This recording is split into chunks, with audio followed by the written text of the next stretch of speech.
Big change is coming to NBA officiating. Starting Saturday, referees will start wearing headsets. Yes, para makipag-usap real-time sa NBA Replay Center at sa isa't isa. Phase 1 muna, bawat referee may earpiece na nakaklip sa uniform. Pero ilalagay lang nila sa tenga kapag may replay review o kapag may dead ball situation.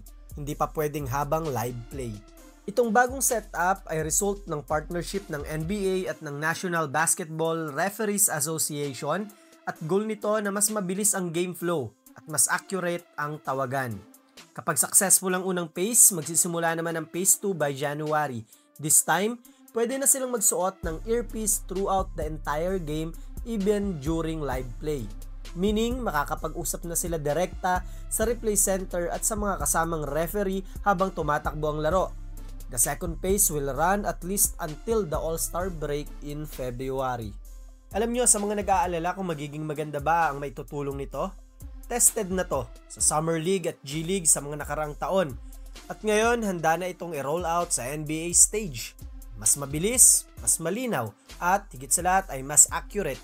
Yan ang layunin ng bagong ref communication system. The NBA refs wearing headsets? Yes, the NBA refs are going wired. Di mo to makikita dati, pero starting this weekend at sa mga susunod pa, it's officially part of the game. So, sa tingin mo, makakatulong ba to para maiwasan ng bad calls? O baka naman mas lalong magulo ang maging tawagan sa NBA?